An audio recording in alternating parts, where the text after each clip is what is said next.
حوصلہ بڑھائیں گے. اس ملک میں 50% لوگ غربت کی سطح سے نیچے ہیں. آپ سوچیں کرنے کے لیے کتنا کام ہے. آپ یہ کام کریں گے, یہ آپ کا سے میرا کام نہیں ہے, یہ رب تعالیٰ کا کام ہے, اس نے آپ سے کروانا ہے. آپ جا کے پوچھیں سٹیزنز فاؤنڈیشن سے, جا کے پوچھیں انڈس ہاسپٹل سے, کہاں سے لاتے ہیں اربوں روپے. مفت کی تعلیم, بہترین تعلیم, مفت کا علاج, بہترین علاج. تو آپ بھی یہ کر سکتے ہیں, میں بھی یہ کر سکتا ہوں. تو یہ میرا بھرپور پیغام ہے. میں بہت تنگ آ گیا ہوں شوز پہ جا جا کے اس ملک کا مقدمہ بتا کے نوجوانوں کو. نوجوانوں ہیروز بنیں, زیروز نہ بنیں, کمفرٹ نہ ڈھونڈیں, چیلنج ڈھونڈیں اور اپنا چیلنج بنائیں سب سے بڑے مسئلے کو, اور پھر آپ دیکھیں وہ کیسے آپ کا موقع بنے گا اور آپ شاندار انٹرپرینور بنیں گے, آپ بلینئر بنیں گے, آپ کے جنازے پہ کروڑوں لوگ جمع ہوں گے. یہ آپ کی لیگیسی ہو سکتی ہے اس ملک کے اندر. I will encourage you to do that. Umair, جو لوگ 25 لاکھ روپے ڈنکی میں بیٹھنے کے دے رہے ہیں ڈیلرز کو, اسمگلرز کو, اور مر رہے ہیں, وہ 25 لاکھ سے کیا کاروبار کر سکتے ہیں؟ میں نے 25 لاکھ روپے پچھلے 2 سال اسلام آباد میں ایک قبضے کی جگہ کرائے پہ لے کے ایک جگہ بنائی ہے. اس میں 10,000 پودے اسلام آباد کے کچرے, قلموں اور بیجوں سے جو لوگ پھینک دیتے ہیں میں نے اگائے ہیں, جس کا تعلق ایک شہر سے رہا ہے. میں نے اسٹیل, کانکریٹ, گلاس کے علاوہ کچھ نہیں دیکھا اپنے کریئر میں, لیکن میں ایگری میں گھس گیا. میں گوبر اٹھاتا ہوں, وہ کھاد بن جاتی ہے. وہ کھاد 130 روپے کلو بکتی ہے. 25 لاکھ روپے بہت رقم ہوتی ہے چھوٹے ٹھیے سے لے کے ایک جگہ کو آباد کرنے کے لیے. یہ سوچ کی کمی ہے, ایمان کی کمی ہے, یہ شارٹ کٹ ہے, اور اس کے ارد گرد ہیروئزم کی کہانیاں ہیں جس نے نوجوان کو گرفت میں لے لیا ہے کہ ایڈونچر اور تھرل کرنا ہے بجائے اس کے کہ کانکریٹ ایکشن کرنا ہے. عمیر, آپ نے بالکل صحیح بولا, یہ شارٹ کٹ ہے, بٹ ڈونٹ یو تھنک کہ ہماری یوتھ کو 90% شارٹ کٹ کا ہی شوق ہو گیا ہے کہ ہم راتوں رات کسی طرح رئیس ہو جائیں, اور جب بیسک نیسیسٹیز ملک کے سب سے بڑے بزنس بن جائیں, ایجوکیشن, ہیلتھ, سیکیورٹی, تو پھر لوگ ڈپریس تو ہوں گے نا. نہیں, دیکھیں آپ کی بات درست ہے کہ مثالیں غلط ہیں, اور پورے دنیا کے نوجوانوں کا شارٹ کٹ کا مسئلہ ہے, یہ انسانی دماغ کا مسئلہ ہے. وی پریفر شارٹ کٹس, لیکن تبھی تو میں کہہ رہا ہوں نا کہ کلچرل نیریٹو چینج کریں, نوجوانوں کو اچھی کہانیاں سنائیں. کدھر ہیں ہیروز کی کہانی؟ اس شہر کے اندر 5,000 روپے دے کے 50 منٹ کے لیے کوٹ رینٹ کیا جاتا ہے پیڈل کھیلنے کے لیے. یہ ایک ایسی جگہ ہے جہاں 50 منٹ جہانگیر خان واک کرتے ہیں.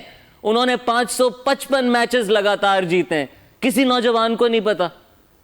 وہ ان کا اسپورٹ کا ایک چھوٹا سا ورژن اس کورٹ میں کھیل کے ہیرو فیل کر رہے ہیں. ان کے گرد ہیرو واک کر رہا ہے اس ملک کا. میں نے کہانی بتائی ہے جہانگیر خان کی, زیادہ تر نوجوانوں کو نہیں پتا تھی. عیدی کی کہانی بتائی, زیادہ تر کو نہیں پتا تھی. ڈاکٹر باری کی کہانی, سٹیزنز, آپ گنتے چلے جائیں نا کدھر ہیں ان کی کہانیاں. جب تک آپ نہیں بتائیں گے تب تک نوجوانوں کے دماغ میں وہ پاسبلٹی نہیں بن سکتی. نوجوان جو سن رہے ہیں, میری آپ سے گزارش ہے, آپ کے پاس اختیار ہے, اپنی اسکرولنگ میں, اپنے کانٹینٹ میں ضرور ایسے لوگ لے کر آئیں تاکہ آپ کے دماغ میں جو شارٹ کٹ ہے اس کی جگہ عظمت والا راستہ کھلے, اور ایک ایسا راستہ جو کہ آپ کو بڑا فخر دے ایونچولی. میں یقین مانے شارٹ کٹ کا راستہ ایونچولی آپ کے لیے, آپ کے خاندان, اس پورے ملک کے لیے شرمندگی کا ہی باعث بنتا ہے. ویل سیڈ عمیر جالیہ والا صاحب. اب ملک شرجیل صاحب, کیونکہ آپ ہالینڈ میں بھی ہیں, تو میں آپ سے پوچھنا چاہوں گا کہ یقیناً آپ سے جتنے بھی لوگ آپ کے دوست یار احباب قریبی ساتھی بات کرتے ہوں گے, یہی کہتے ہوں گے کہ یار ہمیں بھی کوئی راستہ بتا دو, ہمیں بھی ہالینڈ آنا ہے, کوئی ایزی وے آؤٹ بتاؤ, کوئی جلدی سے ہمارا کام بھی ہو جائے. ایک تو ان نوجوانوں کو آپ کیا میسج دینا چاہیں گے؟ عمیر صاحب نے جس طرح بات کی بڑی خوبصورت کہ نوجوان شارٹ کٹ کے پیچھے پڑے ہوئے ہیں, ان کو نہیں پڑھنا چاہیے, محنت میں عظمت ہے, اور آف کورس انٹرپرینیورل سکلز. اگر میں آپ سے پوچھوں ملک صاحب کہ آج پاکستان میں وہ کون سی چیزیں ہیں جن کو آپ بالکل مس نہیں کرتے, جو آپ کو بالکل ناپسند تھی, یو ہیٹڈ دیم, اور آپ چاہتے تھے کہ وہ صحیح ہو جائیں, جس کی وجہ سے آپ شاید باہر چلے گئے, اور وہ آپ کہیں گے کہ یار اگر آج بھی بہتر ہو جائیں تو میرا ملک جو ہے نا وہ مقام حاصل کر سکتا ہے جس کا میں نے خواب دیکھا تھا. ملک شرجیل آوان صاحب. عمیر صاحب نے بڑی اچھی باتیں کی, اور بڑی انسپریشنل ان کی جو گفتگو تھی, میں بڑا متاثر ہوا ان کی گفتگو سے. انہوں نے جو بات کی کہ ہمیں شارٹ کٹ کی طرف نہیں جانا چاہیے. بدقسمتی ہے طلحہ بھائی, میں یقین کریں میں دیکھ کے پریشان ہوتا ہوں کہ دنیا آئی ٹی میں آگے ہے, دنیا ایجوکیشن میں آگے ہے, ہم لوگ کس چیز میں آگے ہیں؟ ہم جو کانٹینٹ بناتے ہیں, ٹک ٹاکرز اور دوسری چیزیں ہوتی ہیں, آپ یقین کریں کہ میں نے یورپ کے اندر کبھی اس طرح کا کنسیپٹ نہیں دیکھا. دنیا بات کرتی ہے, آئی ٹی کی بات کرتی ہے, ڈفرینٹ اپنی اسکلس کی بات کرتی ہے. ہم لوگ یہاں پہ بات کرتے ہیں جی فلانے ٹک ٹاکر نے یہ کر دیا, فلانے ٹک ٹاکر نے یہ کر دیا. یہ چیزیں ہوتی ہیں جو کہ بڑی بدقسمتی ہے. جو ہماری ینگ جنریشن ہے وہ پتہ نہیں کس سمت کی طرف چل پڑی ہے. حالانکہ میں چاہتا ہوں, میری خواہش بھی ہے, میں خود بھی پالیٹکس میں ہوں, میں خواہش ہے کہ پاکستان میں بھی جو لوگ ہیں پالیٹکس میں آئیں, آ کے دیکھیں ینگ لوگ پالیٹکس میں آئیں گے تو پاکستان کا فیوچر بنے گے, تو پاکستان کے لیے بہتری آئے گی. لیکن بدقسمتی ہے کہ ہماری جو ینگ جنریشن ہے وہ کسی اور سمت کی طرف چل پڑی ہے. اور جب بالکل لوگ مجھے پوچھتے ہیں باہر آنے کے لیے, آپ یقین کریں لیکن اب لوگ سمجھتے ہیں کہ یورپ کے حالات بہت اچھے ہیں. میں آپ کو تھوڑا سا آنیسٹلی بتاؤں کہ جب سے یہ رشیا اور یوکرین کی وار سٹارٹ ہوئی ہے یہاں پہ بہت زیادہ انفلیشن بڑھ گئی ہے. اس کے علاوہ دوسری یہاں پہ ٹیکسز بہت زیادہ انکریز ہو گئے ہیں, یہاں پہ ہر چیز کی پرائسز بڑھ گئی ہیں. ایون کہ یہاں پہ جو امپلائمنٹ ہے وہ بڑی مشکل ہو گئی ہے لوگوں کے لیے, کیونکہ ٹیکسز بہت زیادہ ہائی ہو گئے ہیں اور گھر کے اوپر جو رینٹ ہے وہ بہت زیادہ انکریز ہو گئے ہیں. تو میں جب مجھے بھی لوگ کہتے ہیں کہ جی ہم نے باہر آنا ہے, میں کہتا ہوں بالکل آئیں, آپ اسٹڈی کے پوائنٹ آف ویو سے آئیں اور آپ یہاں پہ اگر آ کے کاروبار کرنا چاہتے ہیں. لیکن اگر آپ یہ سوچ کے آ رہے ہیں کہ ہم راتوں رات امیر ہو جائیں گے, ایسا کچھ بھی نہیں ہے. بہت زیادہ یہاں پہ رولز اینڈ ریگولیشن کی آپ کو پابند ہونا پڑتا ہے, جو کہ جب کوئی بھی آتا ہے یہاں پہ, آئی مین کہ جو اسٹوڈنٹ آتا ہے وہ پارٹ ٹائم جاب کرتا ہے, اپنی تھوڑی ارننگ کرتا ہے, اپنی یونیورسٹی کی فی پے کرتا ہے اور بڑی مشکل سے پاکستان پیسے بھیجتا ہے. تو میرا ایک کنسیپٹ ہے کہ پاکستان جو یوتھ ہے اس کو صحیح سمجھانا چاہیے. میں بدقسمتی ہے جب دیکھ کے پریشان ہوتا ہوں جس طریقے سے سوشل میڈیا پہ بعض دفعہ کچھ چیزیں پروپیگنڈا کیا جاتا ہے اسٹیٹ کے خلاف, دوسری چیزیں, میں بڑا دل برداشتہ ہوتا ہوں. آپ یقین کریں کبھی طلحہ صاحب ہم نے ہالینڈ میں یا کسی اور یورپ ملک میں نہیں دیکھا کہ اپنی اسٹیٹ کے اوپر جس طریقے سے یہاں پہ سوشل پروپیگنڈا کبھی کیا جائے, سوال ہی پیدا نہیں ہوتا. لیکن میرے خیال میں لوگ کہتے ہیں کہ پاکستان میں آزادی اظہار رائے نہیں ہے. میرے خیال میں سب سے زیادہ آزادی اظہار رائے پاکستان میں. یہاں پہ کوئی بیٹھ کے بھی لوگ یا یوٹیوب کے اوپر سے کوئی چیز نہیں کر سکتا اسٹیٹ کے بارے میں. لیکن پاکستان میں کچھ لوگ ہیں جو کہ یہ اپنا کنٹینٹ بنا رہے ہیں, اپنے پیسے کما رہے ہیں یوٹیوب سے صرف سنسنی پھیلانے کے لیے, جو کہ بڑی بدقسمتی ہے. اور اوورسیز پاکستانی جتنا بھی ہے وہ بڑا کنسرنڈ ہے پاکستان کے حالات کو لے کے. اوورسیز پاکستانی چاہتا ہے پاکستان بھی ترقی کرے, پاکستان بھی ترقی کی راہ پر چلے. اور ابھی جو گورنمنٹ کی پالیسیز ہیں اس سے جو اوورسیز پاکستانی وہ کافی خوش ہیں, کیونکہ وہ دیکھ رہے ہیں کہ پاکستان کے اندر بھی اکانومی کی بہتری کی طرف جا رہی ہے. پاکستان کے لیے اوورسیز پاکستانی, کیا اوورسیز پاکستانی ملک صاحب ووٹ دینا نہیں چاہتا؟ سر اوورسیز پاکستانی بالکل ووٹ دینا چاہتا ہے, اور اوورسیز پاکستانی کی خواہش, آپ یقین کریں ہم جب بھی یہاں گیدرنگ کے اندر بیٹھتے ہیں تو صرف ڈسکشن پاکستان کے اوپر ہوتی ہے. موسٹلی ڈسکشن ہوتی ہے وہ پاکستان کے اوپر ہوتی ہے کہ آج پاکستان میں یہ ہو رہا ہے, پاکستان میں وہ ہو رہا ہے.